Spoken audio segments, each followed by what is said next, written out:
Et coucou tout le monde, j'espère que vous allez bien aujourd'hui. Alors nouvel épisode du bestiaire français et on va se concentrer sur une créature que je trouve personnellement originale, à savoir le Mandago. Donc on va pouvoir retrouver notre roublard et notre barbare dans leur discussion et en apprendre un peu plus sur cette créature ensemble, tout en s'amusant.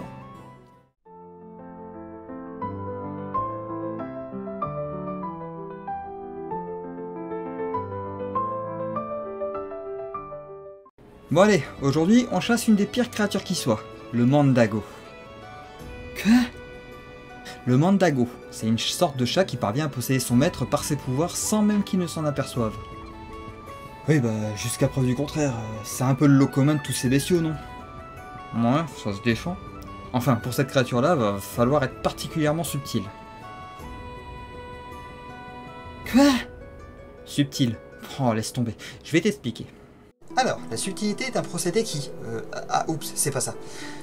Le Mandago est une sorte d'esprit démoniaque prenant l'apparence physique d'un chat. Bien qu'il puisse en prendre d'autres, c'est souvent sous cette forme qu'il est représenté et donc pas facilement discernable d'un autre félin du même type.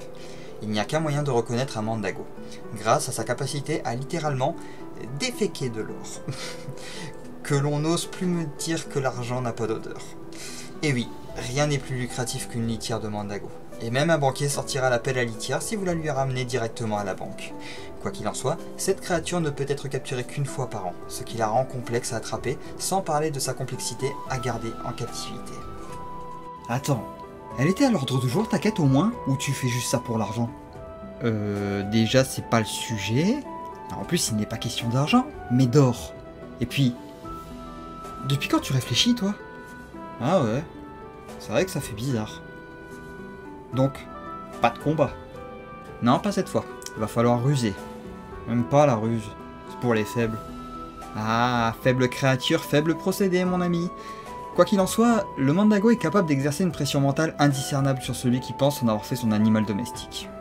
Oui, tu me l'as dit, il possède son maître, donc ce dernier risque pas de le lâcher son mandat machin comme ça. Exactement. Le Mandago est comme moi. Il trouve un pigeon et le sèche jusqu'à l'os en lui faisant croire que c'est lui qui a le contrôle. Ingénieux, n'est-ce pas ? Mais ce n'est pas tout. On pourrait le trouver qu'en fouillant sa litière. Eh ben, elle va encore être épique cette quête. Et attends de savoir le pire, il y a toujours un prix à payer pour avoir un Mandago, et on ne sait jamais lequel. C'est pire qu'une roulette russe. Ouais, vicieuse ta bête. Mais t'es sûr qu'on parle pas d'un chat standard là ? Ah non, si tous les chats pouvaient créer de l'or, je me serais déjà reconverti en vieille grand-mère célibataire depuis 40 ans. Eh oui, comme vous l'aurez compris, le Mandago se classe dans la catégorie des créatures vicieuses. Il peut subtilement prendre possession de son maître sans même que celui-ci s'en rende compte. Difficile de l'atteindre sans passer par un humain, ou plusieurs. De même que sa capacité à créer de l'or entraîne forcément les avares dans son sillage, rendant sa possession plus simple encore. On passe alors un marché avec le Mandago, sans même connaître son prix, car il y a toujours un prix à payer lorsqu'on possède une telle créature. De même qu'il est indiscernable des autres chats, et peut si besoin changer d'apparence, le rendant particulièrement dur à attraper, le trouver ou même simplement l'approcher.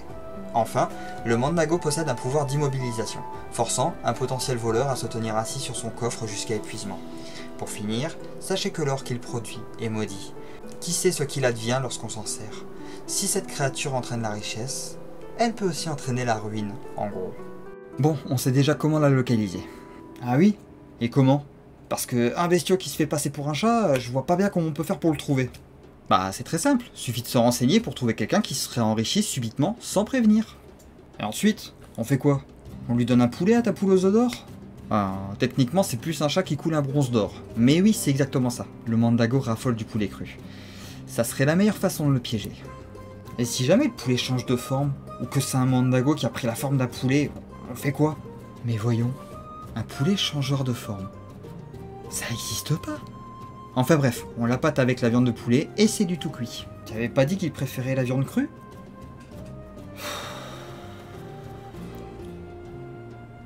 Et puis bon, tu as aussi dit qu'il pouvait mentalement posséder les gens.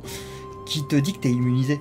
Tout simplement car cela ne fonctionne que sur les esprits faibles, ce que je ne suis pas. Ouais, par contre, avare... Oh, tu chipotes là, ça va être simple. En plus, le Mandago n'est pas réellement une créature dangereuse, donc on risque pas de se faire laminer. Ou quoi que ce soit d'autre. Sinon, on peut toujours en capturer un sauvage. Suffit juste d'attendre le bon jour de l'année, d'attacher une poule au détour d'un carrefour à 4 embranchements. Oh là, oh là, oh là. Pourquoi pas aussi mettre des colliers d'herbes fumées et faire la danse de la pluie pour coigner? Non, on va juste trouver un papy qui s'enrichit, on lui pique son chat, et basta. Pas passer des plombs sur cette créature à la noix. Ah, là tu me fais plaisir. À nous la richesse et la gloire. Pff, la gloire. Elle vient pas me parler de gloire quand on s'apprête juste à attraper un chat par la queue pour le fourrer dans un sac. Évidemment, comme il s'agit d'une créature démoniaque, le Mandago peut être sensible aux objets ou aux personnes sacrées.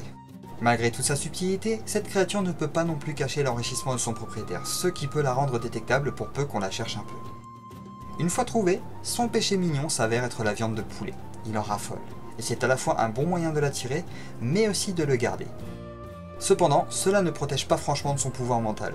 Seul un esprit fort et non troublé peut lui résister. N'oublions pas que sa principale faiblesse réside dans son inaptitude à se battre. Autant dire qu'il s'agira d'une des créatures les plus faibles que nous pourrons voir. Mais elle compense sa faiblesse par son côté vicieux. Comme tout chat qui se respecte. Voilà qui met fin à cet épisode. J'espère qu'il vous a plu.